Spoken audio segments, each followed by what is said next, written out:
नमस्कार, स्वागत है आपका। एसबीसीएन टाइम्स के सभी दर्शकों को कृष्ण जन्मोत्सव की हार्दिक शुभकामनाएं। मैं हूं वैशाली व्यास। आइए बुलेटिन की शुरुआत करते हैं इस वक्त की अहम खबरों के साथ।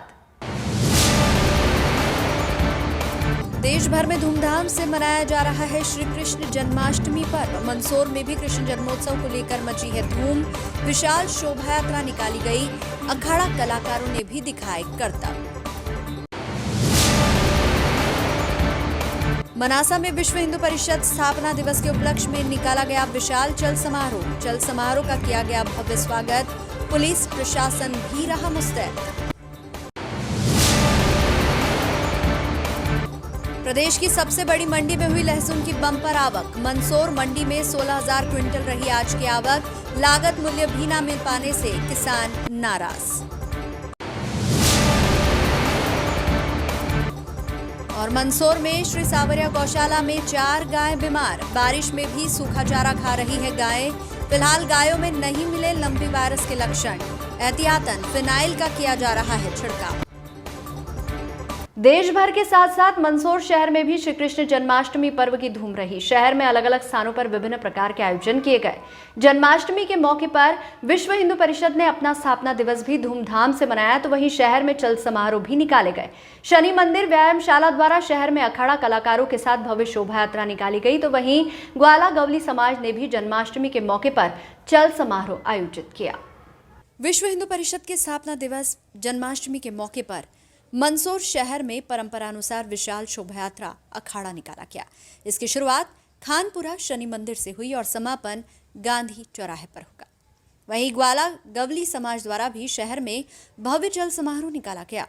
बता दें कि देश भर में श्री कृष्ण जन्मोत्सव धूमधाम से मनाया जा रहा है, तो वहीं विश्व हिंदू परिषद भी अपने स्थापना दिवस को उत्साह के साथ मना रहा है।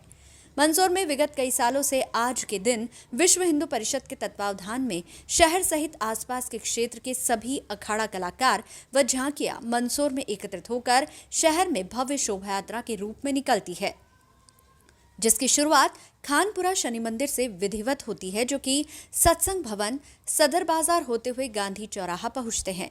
यहाँ विशाल धर्म सभा के साथ मटकी फोड़ प्रतियोगिता का आयोजन होता है और कार्यक्रम का समापन किया जाता है। आज के इस चल समारोह में आकर्षक झांकियां और अखाड़ा कलाकार शामिल रहे। बड़ी संख्या में लोग शोभा यात्रा में उपस्थित रहे। आयोजन को लेकर पुलिस बल भी तैनात रहा। शहर में देर रात तक जन्माष्टमी को लेकर अलग अलग स्थानों पर आयोजन होंगे।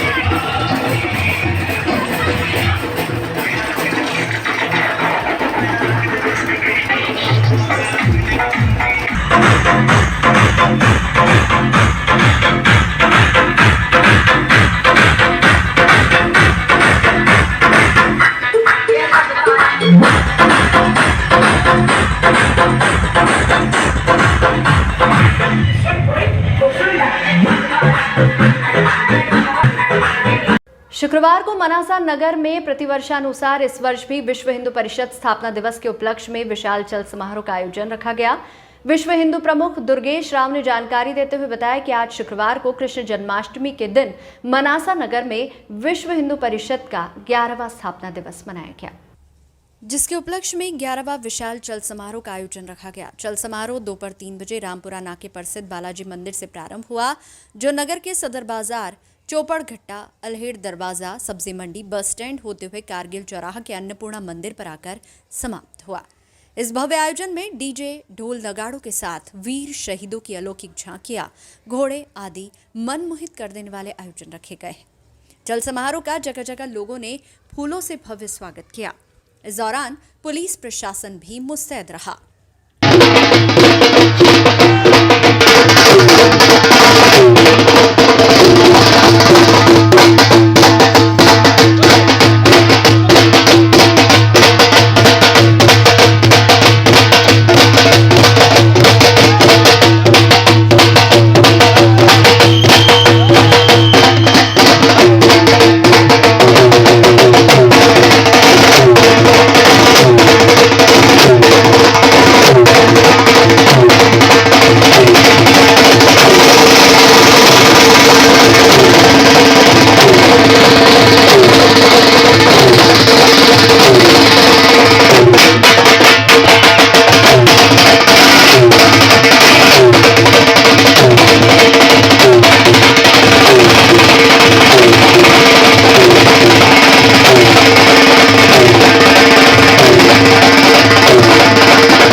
कौन सी जगह से निकाला जा रहा है और क्या क्या? यह शनि मंदिर विकास समिति द्वारा और शनि मंदिर व्यायामशाला निकाला जाएगा। यहाँ से अखाड़ा सीधा सत्संग भवन होते हुए विश्वपति शिवालय जाएगा।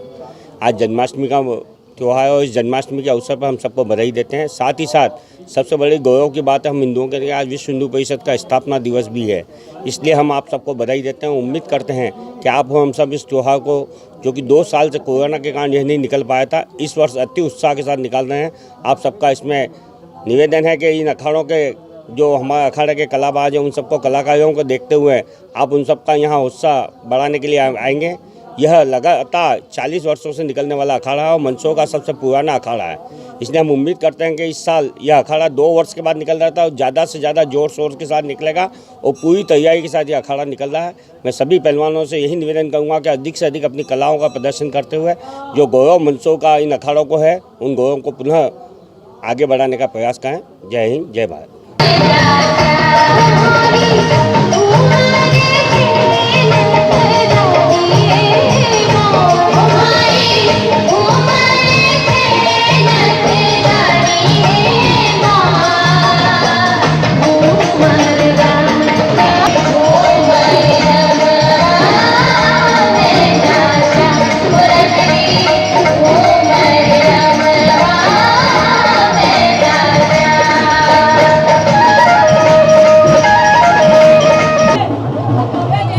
सर क्या नाम है आपका? प्रदीप चौधरी। आज जन्माष्टमी के पावन पर्व को निकाला जा रहा है, किन मार्गों से निकाला जाएगा और क्या कहना है? सन 1964 में श्री कृष्ण जन्माष्टमी के दिन ही विश्व हिंदू परिषद की स्थापना हुई थी। उसी के चलते 42 वर्षों से मंदसौर नगर में भव्य शोभा यात्रा निकलती है, जिसमें दुर्गा मातृ, झाकिया, नगर और आसपास क्षेत्र के अखाड़े सभी सम्मिलित होकर भव्य शोभा यात्रा निकाली जाती है, जो कि खानपुरा से शुरुआत होकर धान मंडी, घंटाघर, भारत माता बस स्टैंड होते हुए गांधी चौराहे पर जाके धर्म सभा का रूप लेती है। वहाँ विशाल धर्म सभा के पश्चात भव्य मटकी फोड़ का कार्यक्रम होता है। इस प्रकार आज की पूरा कार्यक्रम होता है।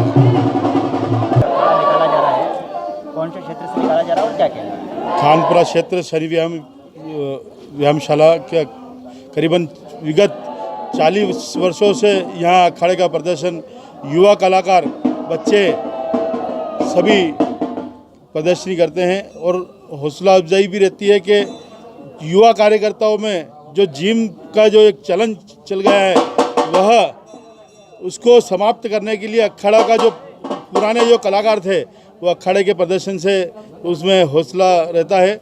मैं यही प्रार्थना करता हूँ, सभी साथियों से निवेदन करता हूँ कि जिम में नहीं जाना चाहिए। आप अखाड़े में कहीं भी आसपास के जहाँ पे भी अखाड़े हैं वहाँ पे जो सहयोग भी देना चाहिए आपको, यही निवेदन है। आज आपने जन्माष्टमी के पावन पर्व को लेकर क्या कहना है? जन्माष्टमी का पावन पर्व पर ग्वाला समाज के द्वारा लगातार 4थे साल ये जुलूस निकल रहा है। विगत 2 वर्षों से कोरोना के कारण से हम निकाल नहीं पाए थे, लेकिन इस साल जैसे ही कोरोना ख़त्म हुआ है उसके बाद ग्वाला समाज ने एक बार फिर भव्य जुलूस निकाला है। इसका आयोजन युवा ग्वाला समाज के द्वारा किया गया है और इसमें कोटा के कलाकार, 51 ढोल और मंदसौर के फेमस डीजे सभी तरीके से ग्वाला समाज की जात गंगा ने हिस्सा लिया है।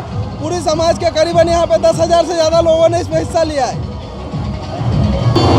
क्या नाम है आपका? मेरा नाम गोविंद सुरा है। आज आपको निकाला गया, आपने क्या कहना है? ये हमारे श्री कृष्ण भगवान के आराध्य देव हमारे ग्वाला समाज के ग्वालों के तो ग्वाला समाज द्वारा उनका जन्म उपलक्ष्य में भव्य शोभा यात्रा निकाली जाती है। हर वर्ष के अनुसार इस वर्ष भी हमने बड़े धूमधाम से इसकी तैयारी की और इसका हमने शुरुआत करी सांवला सेठ मंदिर से और वहाँ से स्टार्ट होते हुए माहेश्वरी धर्मशाला, शुक्ला चौक, घंटाघर, बस स्टैंड से अपने गांधी चौराहा, सिविल अस्पताल के सामने से, स्विमिंग पूल के इधर से होते हुए बालागंज से बड़े बालाजी के प्रांगण में इस शोभा यात्रा का समापन किया जाएगा और इसमें बड़ी धूमधाम से हमारे समाजजनों ने भागीदारी करी और इसको सफल बनाने के लिए सबने तन मन धन से सहयोग करा। इसका हर वर्ष ऐसा ही बनाता है, अगले वर्ष हम उससे भी और ज़्यादा सफल बनाने का और प्रयास करेंगे। Bureau report, SBCN times, Manasa. Mandsaur मंडी प्रदेश की सबसे बड़ी मंडी मानी जाती है। मंदसौर में हुई लहसुन की बम्पर पैदावार। आज मंदसौर मंडी में 16,000 क्विंटल आवक रही। भारी मात्रा में मंडियों में पहुंचा लहसुन। अधिक पैदावार होने से गिर गए लहसुन के भाव। इन दिनों लहसुन की बम्पर आवक के चलते उसके भाव में भारी कमी देखी जा रही है। 5 से 10,000 क्विंटल तक बिकने वाली लहसुन के भाव वर्तमान में 500 रुपए से भी कम है, जिसका सीधा नुकसान किसानों को उठाना पड़ रहा है। मंदसौर की कृषि उपज मंडी में आ रहे किसान भी वर्तमान में लहसुन की कम कीमतों से बेहद परेशान और नाराज है। वे सरकार को किसानों की आय दुगनी करने के वादों की याद दिला रहे हैं और मांग कर रहे हैं कि गेहूं और अन्य फसलों को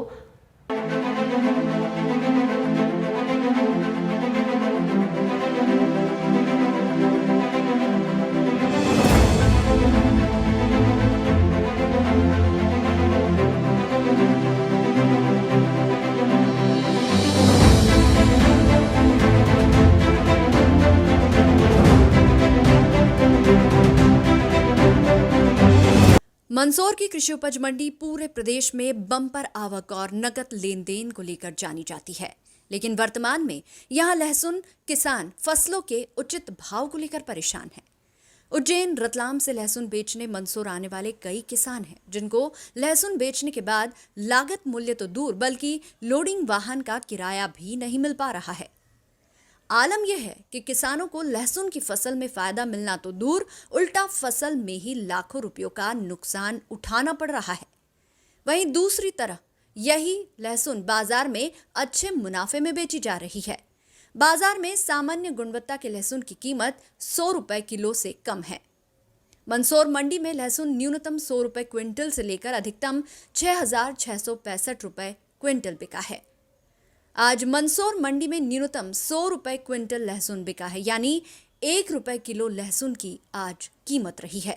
जो लहसुन पड़ी है वो लहसुन आप मंडी में क्यों नहीं बेची गई अभी तक? लहसुन मंडी में क्या ले जाए, लहसुन की तो बहुत स्थिति खराब है। 1 रुपये से 2 रुपये, 1.5 रुपये, 75 पैसे किलो ऐसे लहसुन बिक रही है। भाड़ा भी नहीं निकल पाता है और हमने 10-12 हज़ार और 15,000 रुपये कुंटल के भाव से बीज लेके लगाया था कि अच्छे भाव मिलेंगे किसानों को। उसके पनस्बत ये तो ऐसी स्थिति बनी कि 1 रुपये किलो में भी बेचना पड़ रही है, जिसका भाड़ा भी नहीं निकलता है और हमारी लहसुन पड़ी हमको फेंकना पड़ेगी। क्या करें इस लहसुन को रखे? अब लहसुन और प्याज की दोनों की स्थिति ऐसी है।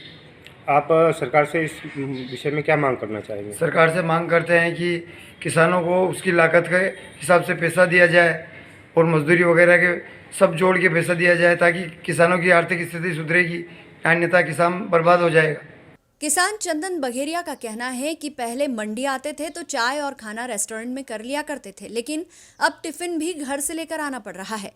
मैं 13,000 रुपए क्विंटल में बीज लाया था, आज से 1,200 से 1,300 रुपए क्विंटल जा रही है। मैं मोबाइल में 7,000 का भाव देखकर आया था, लेकिन यहाँ 700 रुपए क्विंटल जा रही है। सरकार से मांग है कि गेहूं की तरह लहसुन के भी वह एक दाम निर्धारित कर दे। क्या नाम है आपको, क्या करते हैं? भैया मेरा नाम चंदन बघेरिया है, गांव साबाखेड़ा, जिला मंदसौर, और काश्तकार हूँ। किसानी काम करते हैं, खेती बाड़ी करते हैं। इसके अलावा क्या लहसुन की कंडीशन तो ये हो गई भैया कि जब पहले मंडी आते थे तब तो ये कंडीशन थी कि हम होटल में चाय भी पी सकते थे, खाना भी खा सकते थे। आज ये कंडीशन आ गई, टिफिन साथ में लेके आना पड़ रहा है। और जो ये लहसुन में जो लागत लगती है भैया, इसका बीज लाया था सर मैं 13,000 रुपये कुंटल, आज ये जा रही है 1,200-1,300 रुपये किलो कुंटल। तो क्या प्रॉफिट है इसमें? ये है कि भाई शासन चलाना ही भारी पड़ रहा है। अभी तो आए हैं मंडी में और किसान भगवान भरोसे रहता है, ये जो है किस्मत में, पर ये नहीं सोचता है कि अपन इसकी पैदावार थोड़ी कम कर दें। अर्थात लहसुन लगा रहे किसानों की भी कुछ है, भेड़ वाली चाल चल रही है, जितनी भी लगा रहे अनशन लगा रहे, थोड़ी लगाओ और अच्छे लगाओ। मैं भी मोबाइल पे देख के आया भैया, 7,000 का भाव छाप रखा है और यहाँ 700 रुपये कुंटल जा रही है भैया। तो ये कहाँ का न्याय है, ये समझ में नहीं आता है। सरकार से यही मांग है कि भाई कोई भी निर्धारित कर दो, किसान को उसकी मन करेगा कि मैं लहसुन बोऊं। एक निर्धारित भाव किसी चीज का नहीं है किसान के, लहसुन प्याज का तो बिल्कुल नहीं है। गेहूं का कर रखा उन्होंने 2,000 से 2,100-2,200 कर रखा है। इसी प्रकार लहसुन का भी हमारे को 2000 से 4000 के बीच में भाई एक निर्धारित बाजार कर दे, उससे हम संतुष्ट हो जाएंगे। किसान पीरूलाल बताते हैं कि उन्होंने 6 बीघा में लहसुन की फसल बोई थी, जिसमें उनकी करीब 2,50,000 की लागत आई। उनका कहना है कि मंडी में 300 से 400 रुपए से ज्यादा लहसुन नहीं बिक पा रही है। आज मंडी में लहसुन के जो भाव मिलते हैं उसमें किसान आप लोग क्या कहना चाहेंगे? मैं ये कहना चाहता हूँ कि अभी तक मंडियों में ये हालत है कि 1 रुपये से 2 रुपये 5 रुपये लहसुन बिक रही है। बहुत किसानों की दयनीय हालत है। एक तो उसकी लागत भी निकल पा रही है, उसके बाद आज तक सरकारों ने जो MSP भी तय कर रखी थी लहसुन की, मध्य प्रदेश सरकार ने भावांतर दे रखा है, लेकिन अभी भावांतर बंद पड़ा है। और MSP के लिए 2017 में किसान आंदोलन हुआ, उसमें 6 किसान शहीद हुए मंदसौर से।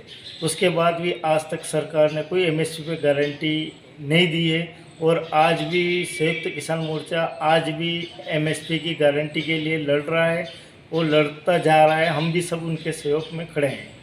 और आज किसानों की बहुत दयनीय स्थिति है। आज की चाहे प्याज ले लो चाहे लहसुन ले लो। ठीक है, आपका नाम? अभी तक मंडियों में ये हालत है कि 1 रुपए से लेकर 2 रुपए 5 रुपए लहसुन बिक रही है। किसानों की दयनीय हालत है, लागत भी नहीं निकल पा रही है। उसके बाद सरकार ने MSP भी तय कर रखी थी। मध्य प्रदेश सरकार ने भावांतर दे रखा है, लेकिन अभी भावांतर बंद पड़ा है।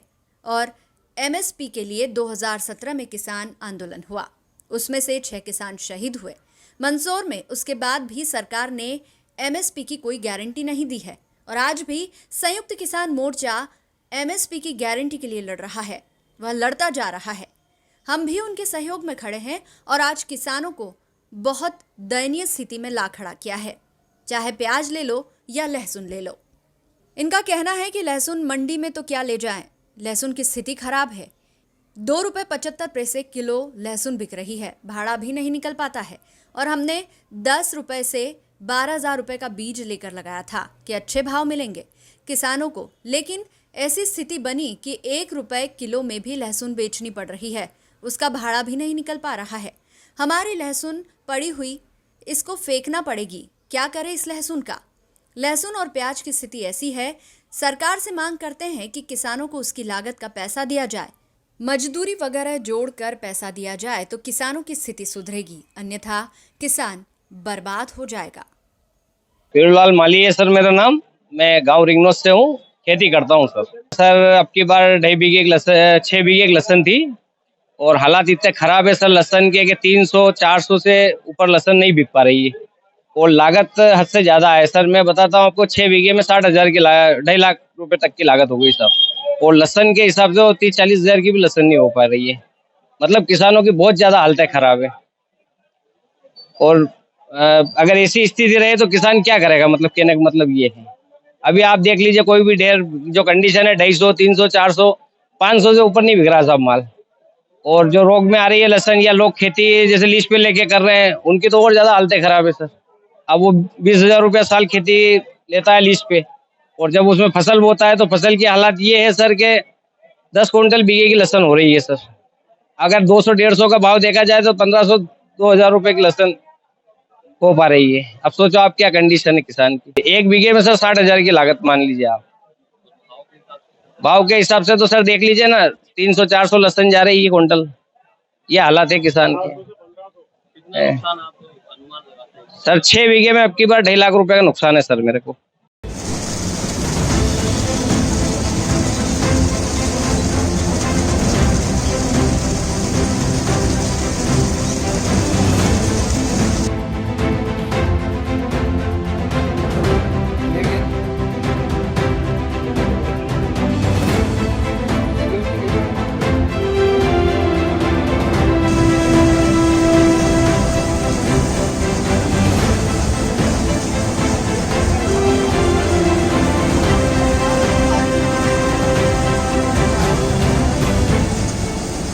SBCN टाइम्स के लिए मंदसौर से घनश्याम पाटीदार की रिपोर्ट।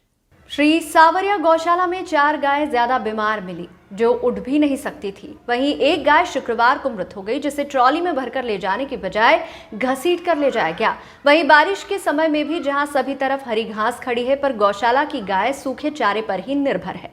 हालांकि अधिकांश गायों को हरा चारा चरने के लिए ले जाया जाता है। वहीं गौशाला की कुछ जमीन पर हरी घास चरी लगा रखी है।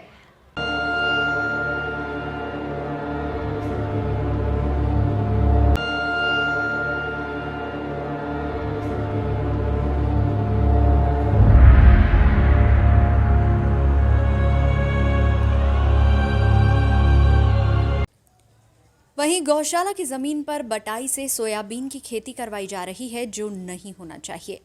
सोयाबीन बुआई को लेकर अध्यक्ष का तर्क है कि शासन से इतना पैसा नहीं मिलता, सोयाबीन बेचकर गर्मी के दिनों में हरे चारे की व्यवस्था की जाती है। पर देखा जाए तो बारिश के दिनों में हर पशुओं को हरा चारा मिलता है। यहाँ गौशाला की जमीन है जिस पर हरी घास चारी उगाकर बिना पैसे खर्च किए ही गायों को हरा चारा मिल जाता है, पर यहाँ चरी की बजाय सोयाबीन की बुआई कर रखी है। यहाँ गौशाला में बारिश के दिनों में गौशाला की जमीन होने पर भी सभी गायों को हरा चारा नहीं मिल रहा है। वहीं गौशाला में पूरी तरह से सफाई भी नहीं हो रही है, कुछ जगह कीचड़ है। हालांकि लंपी वायरस से ग्रसित एक भी गाय गौशाला में नहीं है। यहाँ के मैनेजर ने एक गाय बीमार होना माना है, बल्कि यहाँ 4 गाय बीमार है जो उठ भी नहीं सकती। वहीं एक की मृत्यु हो गई। मैनेजर ने पिछले 6 दिनों से गौशाला में सुबह शाम फिनाइल छिड़काव का बताया। वहीं पशु चिकित्सक ने 17 अगस्त से समाचार पत्रों में प्रकाशित खबर के बाद फिनाइल छिड़काव की जानकारी दी है। जानकारी के अनुसार 2005 से गौशाला की रजिस्टर्ड संस्था बनने के बाद एक भी बार अध्यक्ष पद के चुनाव नहीं हुए, जो कि हर 5 वर्ष में होना चाहिए। अध्यक्ष चुनाव के प्रश्न पर गौशाला अध्यक्ष ने कुछ भी बताने से इनकार किया। रजिस्टर्ड संस्था में 21 सदस्य बताए गए, बाकी कितने सदस्य हैं इसकी भी जानकारी अध्यक्ष द्वारा नहीं दी गई। गौशाला अध्यक्ष बंशीलाल टाक ने बताया, गौशाला में लंपी वायरस से ग्रसित एक भी गाय नहीं है। सप्ताह में एक बार क्षेत्रीय पशु चिकित्सक एवं महीने में एक बार जिले के बड़े डॉक्टर आते हैं। शासन से इतना पैसा नहीं मिलता, इस कारण गौशाला की कुछ जमीन पर सोयाबीन बटाई पर दे रखी है, जिसे बेचकर गर्मी के दिनों में हरे चारे की व्यवस्था की जाती है। यहाँ मैनेजर सहित 8 कर्मचारी गायों की देखभाल करते हैं। कोरोना के बाद जनरल मीटिंग नहीं हुई है। इधर बीमार गायों के मामले में पशु चिकित्सक UR पंचोली ने बताया, गौशाला में 4 गाय बीमार है, वहीं एक शुक्रवार को मृत हो चुकी है। एक साथ चरने के लिए निकलने के कारण कमजोर बूढ़ी गाय नीचे गिर जाती है। 402 गोवंश में से सप्ताह में 1 या 2 मृत हो सकती है। हालांकि एक भी गाय लंपी वायरस से पीड़ित नहीं है। 18 अगस्त से फिनाइल का छिड़काव किया जा रहा है। बाइट है पशु चिकित्सक का और मैनेजर का, दोनों के बाइट लगाएं।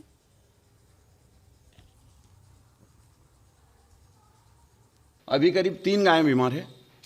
हाँ, 17 तारीख को समाचार पत्र के माध्यम से आपने बताया है कि 17 तारीख को एक भी गाय बीमार नहीं है यहाँ पर। हाँ, 17 गायें, हाँ, उस दिन नहीं होगी या कभी एक आध होगी तो इनने ट्रीटमेंट कर दिया होगा। ट्रीटमेंट कौन करता है?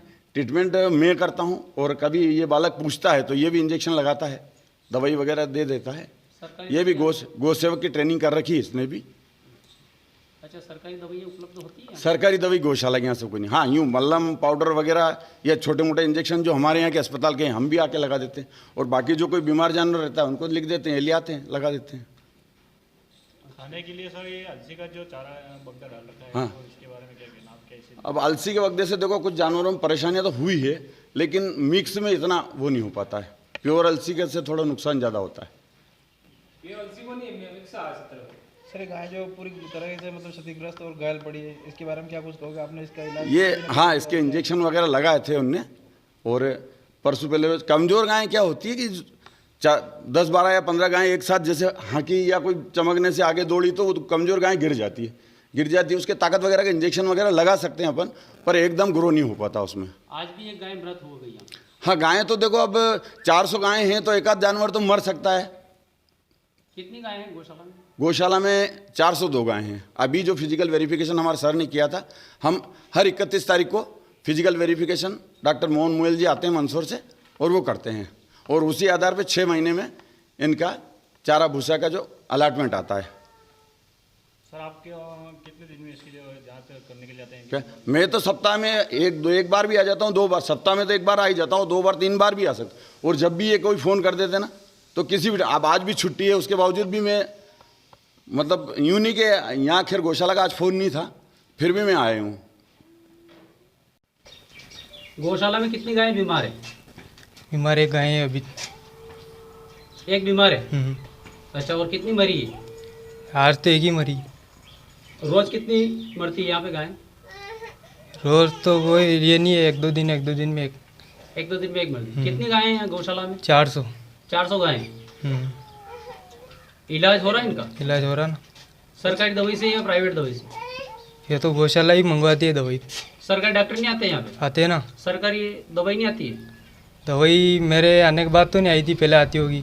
कितने दिन हो गए आपको यहाँ आए? मेरे को यहाँ 4 मंथ। 4 महीने में सरकारी दवाई नहीं आई? केवल टीकाकरण हुआ था गवर्नमेंट दवाई से। कौन सा टीकाकरण हुआ? गलघोटू का। अभी तक कई गायें ऐसी बीमार पड़ी तो तड़प कर अपनी जान गंवा रही है। अभी तक तो एक ही गाँव है, एक ही गाय है। अंदर जाके देखा हमने 3-4 गायें ऐसी पड़ी है। नहीं वो तो रहती है, वो तो बीमार रहती है, उनको इलाज होता है। तड़प के तो ये ऐसे होती, खड़ी नहीं हो पाती है वो, एक बार ये हो जाती है उसके बाद। कितने कर्मचारियों का स्टाफ है यहाँ पे 8 जन होगा। जगह जगह गंदगी पड़ी है, साफ सफाई पर ध्यान नहीं। साफ सफाई रोज होती है। गंदगी है तो पानी के कारण होता है। बरसात में कहीं कोई सी गौशाला में चले जाओ आप, यही मिलेगा आपको। कहाँ मिल जाएगा पर्चीकरण, मेरे को बता दो आप। हरा चारा कितनी बार मिलता है गायों को यहाँ पे? हरा चारा अभी ये तो बाहर जन्ने जाती है उन गायों को मिलता है, अंदर जो है नई गाय इनको नहीं मिलता है। गौशाला के नाम से कितनी जमीन है यहाँ पे? इतना अनुभव नहीं है। क्या नाम है आपका? हरिओम पाटीदार। कौन से पद पे हो आप? मैनेजर। गौशाला में गायों का इलाज कौन करता है? मैं ही करता हूँ।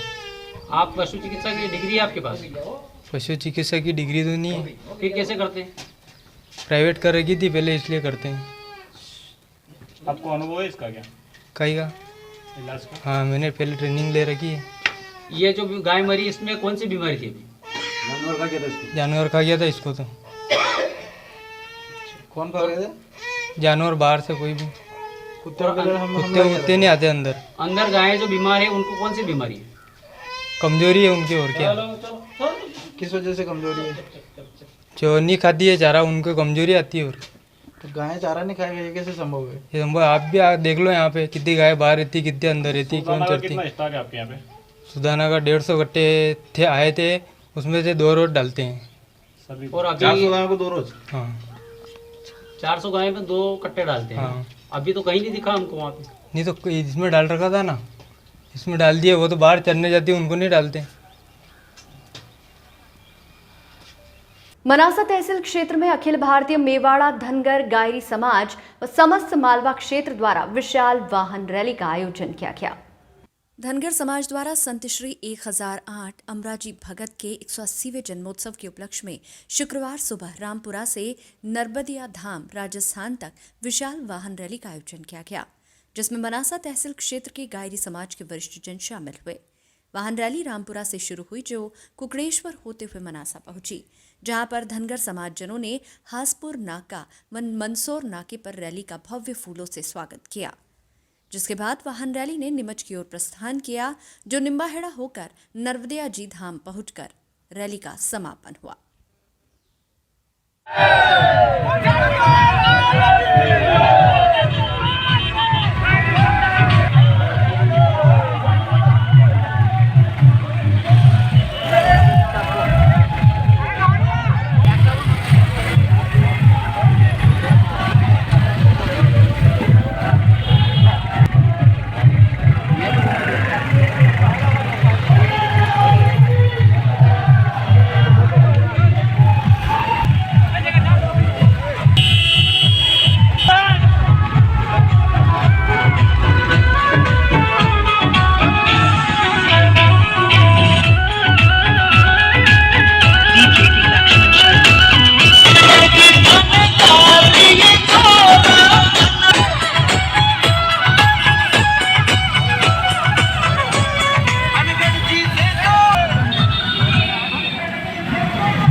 आठ संत श्री अमराजी भगत जन्मोत्सव श्री कृष्ण जन्माष्टमी के उपलक्ष्य में धनगर गायरी समाज और सकल हिंदू समाज द्वारा ये यात्रा निकाली जाती है, जो हमारे संपूर्ण इंडिया से जो हमारा इनका जन्मस्थली अनगढ़ बावजी नरदिया गांव है श्री सांवरिया सेठ के पास में, मंडविया के पास में, वहाँ ये यात्रा समापन होती है। और पूरे भारतवर्ष से हमारे जितने भी इनके अनुयायी हैं वो वहाँ पहुँचते हैं और इस यात्रा को बड़े धूमधाम से अलग अलग स्थानों से ये यात्रा हमारे मालवा अंचल में सोनकच्छ से यात्रा प्रारंभ होती है, जो नर्मदिया जी जाके समाप्त होती है। इसी तरह से पुणे से भी यात्रा आती है, कर्नाटक से आती है, गुजरात से आती है, उत्तर प्रदेश से आती है, राजस्थान और विभिन्न देश के विभिन्न हिस्सों से ये यात्रा प्रारंभ होती हुई श्री नर्मदिया जी के वहाँ जाके समापन होती है और वहाँ पे सभी का धर्म सभा होती है और सभी का सहभोज वहाँ पे, और हमारे देश विदेश के समाज सेवी हमारे, और ये जो हमारा स्वागत यहाँ ये यात्रा हमारी राजस्थान साइड से निकलती हुई रामपुरा, कुकड़ेश्वर और हमारे हांसपुर बंटा पे यहाँ पे सभी हांसपुर ग्रामवासियों और सामाजिक डांगड़ी और हांसपुर के सामाजिक कार्यकर्ताओं द्वारा इसका भव्य स्वागत किया गया। हमारे जनपद सदस्य विजय जी शर्मा सहित सभी हमारे कार्यकर्ता यहाँ उपस्थित हैं। क्या नाम आपका? क्या नाम आपका? नाम? मैं हीरालाल धनगर, निवासी सिंगाड़िया। आज अमरा भगत जी की 180वीं जो जयंती मनाई जा रही है, उसमें धनगर युवा समाज द्वारा जो चल समारोह निकला है, वाहन रैली, इसका सभी युवाओं में, हांसपुर डांगड़ी के सभी कार्यकर्ताओं में भरपूर जोश उत्साह देखने को मिला। और हम सब ने प्लानिंग बनाई थी कि भैया जो आज अनगढ़ बावजी स्थान पर जो यात्रा जारी है, इसका हम सभी मिलकर पुष्प वर्षा से स्वागत करते हैं और जिसका एक अच्छा खासा उत्साह हम सब में देखने को मिला। और सभी युवा साथी हैं, आइए हमारे साथ ये भी है गोपाल जी धनगर, सरपंच साहब है हमारे डांगरी के, ये हमारे पूर्व सरपंच साहब समाज के ओर से हर प्रतिवर्ष अनगढ़ बावजी हमारे अमरा भगत जी नर्मदिया वाले की यात्रा निकाली जाती है, जो बहुत सारे प्रदेशों से, उत्तर प्रदेश, पंजाब, अपने महाराष्ट्र और छत्तीसगढ़, मध्य प्रदेश से होती हुई जो 15 रोज से चालू है, वो आज हमारे नीमच जिले में पहुंचे हैं। उसका स्वागत के लिए हम सभी हांसपुर डांगड़ी के युवा साथी उसके स्वागत के लिए आज हम मुंद्रा पेट्रोल पंप पर इकट्ठे हुए और स्वागत किया। उसके लिए हम सभी युवा साथियों का धन्यवाद और आप पत्रकार महोदय को उसका भी धन्यवाद। जय भारत, अमरावती जय। आज हमारे आराध्य देव श्री अमराजी भगत जी के जन्म जयंती पर हम सब यहाँ उपस्थित हुए हैं, इसलिए हमारे वरिष्ठ जनपद सदस्य साहब गोपाल जी धनगर, हमारे पूर्व सरपंच साहब कस्तूरा जी जाटव और सब साथीगण सब ने मिलकर वाहन रैली का बहुत जोरदार स्वागत किया, इसलिए तहे दिल से उनका आभार व्यक्त करता हूँ। Bureau report, SBCN times, Manasa. Bulletin में यहाँ रुकेंगे एक छोटे से ब्रेक के लिए, आप बने रहिए हमारे साथ।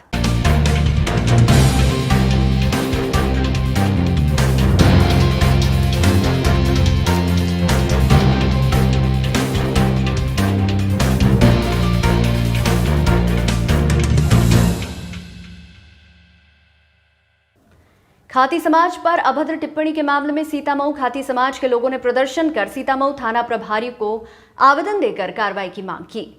खाती समाज के लोगों ने प्रशासन से कार्रवाई की मांग करते हुए कहा कि गरोठ कांग्रेस पार्षद ललित चंदेल के खिलाफ सख्त से सख्त कार्रवाई करे।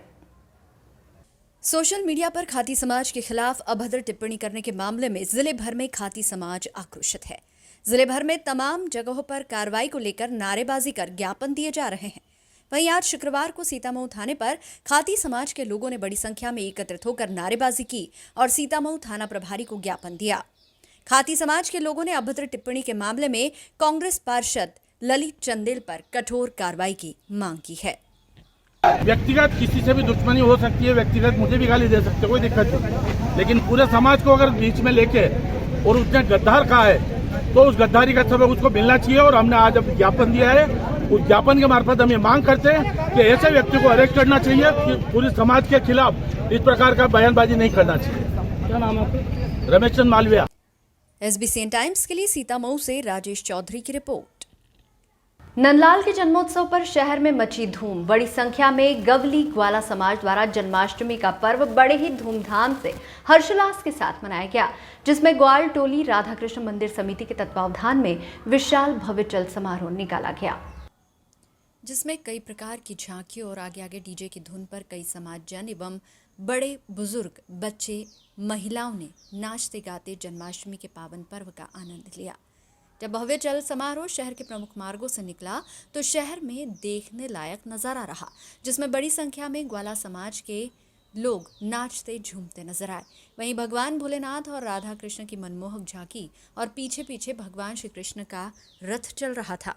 कई युवाओं ने अखाड़े के करतब दिखाते हुए चल समारोह की शोभा बढ़ाई। ये चल समारोह ग्वाल टोली से प्रारंभ हुआ, जो डाक बंगला चौराहा, शोरूम चौराहा, टीवीएस शोरूम चौराहा होते हुए पुनः ग्वाल टोली मंदिर पर पहुंचा, जहां समारोह का समापन हुआ।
हार्दिक शुभकामनाएं। बहुत जन्माष्टमी के उपलक्ष्य में सुबह वाहन रैली के द्वारा जुलूस चालू किया जाता है, जो कि शहर के प्रमुख मार्गों से होता हुआ पुनः ग्वालटोली मुख्य समाप्त होता है। उसके बाद चल समारोह चालू हुआ है। चल समारोह ग्वालटोली चालू होते नाका चौराहा, शोरूम चौराहा होते हुए ग्वालटोली होते हुए वापस श्री कृष्ण मंदिर पर जाकर पहुँचकर विसर्जित होगा। यहाँ पर किस प्रकार की झांकियाँ सजाई जा रही है? जहाँ पे अनेक प्रकार की झांकियाँ सजाई गई हैं। बड़े धूमधाम से कृष्ण जन्मोत्सव मनाया जा रहा है और शाम को कृष्ण भगवान का जन्म होगा। जन्म होने के बाद कीर्तन प्रसाद वितरण किया जाएगा। पिछले 2 वर्षों से कोरोना काल के कारण कोई बड़ा आयोजन नहीं हो पाया, इस बार क्या उत्साह है समाज में? 2 साल का जो ये प्रयास उसके बाद बड़े धूमधाम से मनाया। शुक्रवार को श्री कृष्ण जन्माष्टमी के अवसर पर नीमच के सावरिया सेठ मंदिर में बड़े ही उत्साह के साथ कृष्ण जन्मोत्सव मनाया जा रहा है। इस अवसर पर प्रातः काल से विभिन्न प्रकार के धार्मिक आयोजन मंदिर प्रबंधन समिति द्वारा किए जा रहे हैं। इस अवसर पर भगवान सावरिया सेठ का सुंदर आकर्षक श्रृंगार किया गया है। आज रात्रि में 12 बजे भगवान के जन्म पर ढोल ढमाकों और भजन कीर्तन के साथ आरती की जाएगी। Extension bite.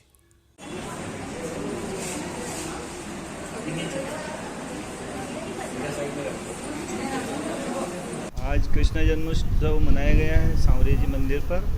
तो सवेरे सवेरे प्रातःकाल 5 बजे भगवान का अभिषेक हुआ।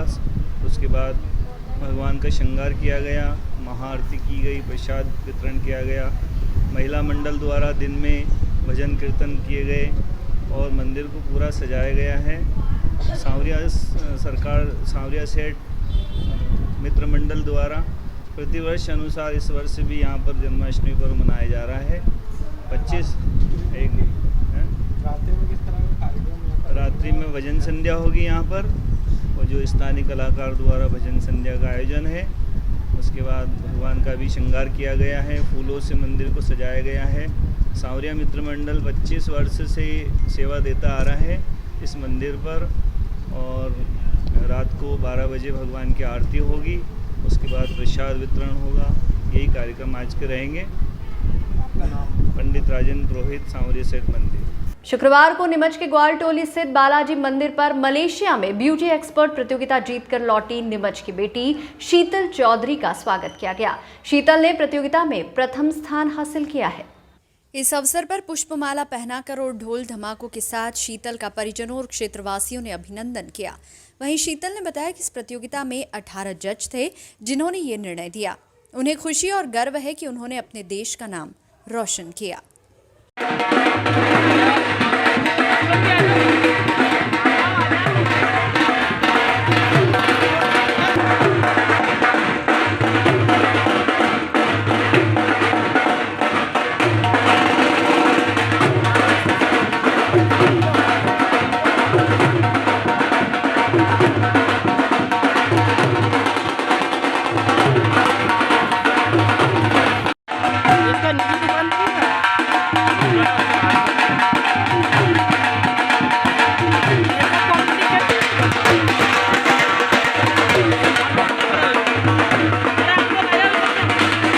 मलेशिया में जाकर के नीमच का नाम रोशन किया है। किस क्षेत्र में आपने कार्य किया था और किस बात को लेकर के आपको अवार्ड मिले?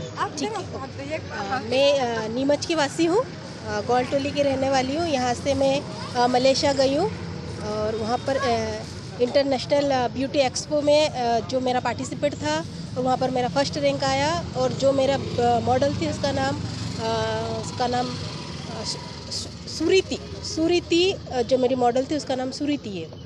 वहाँ मुझे फर्स्ट रैंक मिला है जो मैंने इंडिया को प्रेजेंट किया बॉलीवुड मेकअप में। मैम किस प्रकार का कंपटीशन था ये और कब हुआ था, कब से कब तक चला है? ये 12 तारीख को मेरा कंपटीशन था और वहीं पर ही मुझे फर्स्ट अवार्ड मिला है, फर्स्ट रैंक। कौन सी संस्था के माध्यम से दिया गया है, क्या है? ये संस्था नहीं, अपना जो मेकअप, जिसको जितना अच्छा मेकअप जिसको लगता है ये वर्ल्ड से चुना जाता है। तो मुझे एमपी से चुना गया है इसमें, तो मुझे नहीं पता था जो मेरा फर्स्ट रैंक आएगा। मेरे बालाजी की कृपा से मुझे फर्स्ट रैंक आया है। इसके लिए मैं किसके मार्फत चयन हुआ था आपका, कौन सा था चयन, किस हिसाब से हुआ था आपका चयन? किस हिसाब से हुआ था? बॉम्बे से। बॉम्बे से मतलब क्या आप लोगों ने फेसबुक पे या कहीं पे अपलोड? इंस्टाग्राम से। तो इंस्टाग्राम पे आपने जो वीडियोस मेकअप की अपलोड करी थी उसके माध्यम से आपका चयन हुआ और उसके बाद आप मलेशिया गए? बिल्कुल।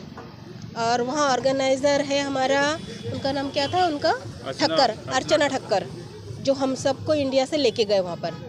कितने लोग पार्टिसिपेट करें, मतलब इंडिया के? 30 जने ने वहाँ पर पार्टिसिपेट किया था। वहाँ पर 3 अवार्ड चुना गया, सेकंड, थर्ड और फर्स्ट शीतल चौधरी को मिला है जो कि आपके सामने है। सेकंड थर्ड इंडिया की हैं या? इंडिया की है, इंडिया का है। वो सब बॉलीवुड मेकअप भी था। वहाँ पर बहुत सारे तरह के मेकअप थे, हॉलीवुड था, बॉलीवुड था, इंटरनेशनल था। तो हमें इंडिया को बॉलीवुड को प्रेजेंट करना था, तो इंडिया का जो ब्राइडल लुक है उसको प्रेजेंट करना था। अदर कंट्री भी थी उसमें? हाँ, मतलब वहाँ पर 17 कंट्री के लोग थे और 18 हमारा इंडिया था। तो वहाँ पर 18 वाला जो कंट्री जो हमारा इंडिया है वो फर्स्ट आया है और उसमें मेरा फर्स्ट रैंक आया। जज कितने थे? 18 जज थे, मतलब 17 था मलेशियन कंट्री का और 18 हमारा इंडिया का था। अर्चना ठक्कर। आपका क्या नाम है? शीतल चौधरी। अखिल भारतीय मेवाड़ा धनगर गायरी समाज द्वारा आराध्य देव अमरा भगत जी की जन्म जयंती बड़े ही धूमधाम व हर्षोल्लास के साथ मनाई गई। धनगर गायरी समाज द्वारा बस स्टैंड चौराहा पर आराध्य देव की रैली नीमच पहुंची, जिसका भव्य पुष्प वर्षा कर स्वागत किया गया।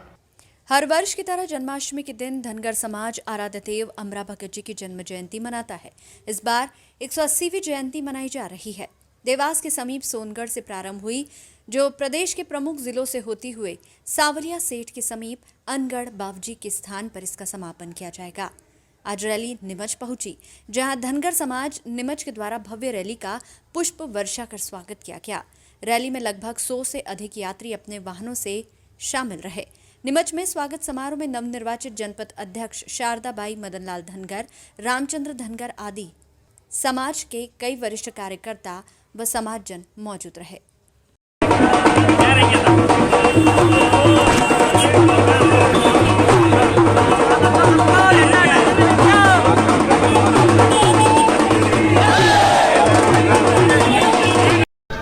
गायरी समाज के जो आराध्य देव हैं उनके आज जन्मोत्सव के अवसर पे जो विशाल वाहन रैली निकल जा रही, कहाँ से कहाँ तक जाएगी और क्या है पूरा रैली? कल देवास सोनगढ़ से प्रारंभ हो गई थी, जो प्रदेश के प्रमुख मार्ग जैसे देवास सोनगढ़, उज्जैन, इंदौर, रतलाम, जावरा, मंदसौर मंदसौर में रात्रि शाम था। ये अब पुण्य अभी सुबह प्रारंभ हो गया, नीमच आ रही है। नीमच में सभी समाज जन द्वारा बहुत स्वागत किया रैली का। धनगरवाली समाज के आराध्य श्री संत श्री अमरा भगत जी उनके जन्म उत्सव में ये मतलब 7वां साल है। पिछले 2 वर्ष से कोरोना काल के अंदर रैली नहीं निकाली गई, उसके में समाजवासियों का काफ़ी उत्साह है, काफ़ी बढ़ चढ़ के इस साल मतलब ऐतिहासिक रैली निकलेगी। रैली का समापन कहाँ किया जाएगा, किस प्रकार के आयोजन वहाँ पर होने? रैली का समापन नरब्दिया अनगढ़ बाबू जी किया जाएगा, सौरव जी के पास है। एक बहुत चमत्कारी स्थान है ये, मतलब अमरा जी भगत मतलब एक वो बहुत महान पुरुष थे, मतलब सभी उनको पूछते थे उनको, वहाँ किया जाएगा। कौन सा जन्म वर्ष अपन मनाने जा रहे हैं? 180 ये 680वां जन्मदिन मनाया जा रहा है उनका, 180वां जन्मदिन मनाया जा रहा है उनका, बड़ी धूमधाम से मनाया जा रहा है। आज यहाँ पर किस प्रकार से स्वागत सम्मान किया जा रहा है समाज द्वारा? ये सभी समाज के धनगढ़ समाज जिला समाज द्वारा एक भव्य स्वागत किया जा रहा है समाज के बैनर तले। इसमें सभी समाज जन, सभी गाँव के सभी वैष्णव उपस्थित हुए। आपका नाम? रामचंद्र धनगर, युवा महासभा जिलाध्यक्ष। गौ सेवा दल उपचारशाला पर हर वर्ष की तरह इस वर्ष भी गौ माता की पूजा अर्चना एवं गौपालक का सम्मान कर मनाया गया श्री कृष्ण जन्माष्टमी का पावन पर्व। गौ सेवा दल टीम ने उपचारशाला पर पूजन में पधारे समस्त वरिष्ठ जनों व माता बहनों का सम्मान कर इस पावन पर्व को मनाया।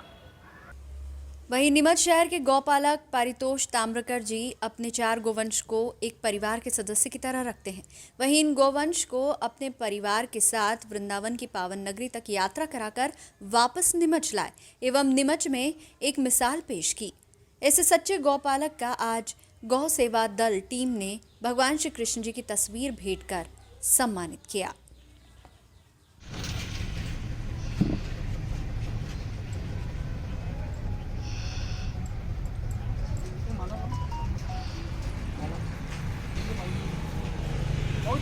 इस बुलेटिन में फिलहाल इतना ही। लगातार न्यूज अपडेट्स के लिए देखते रहिए SBCN टाइम्स।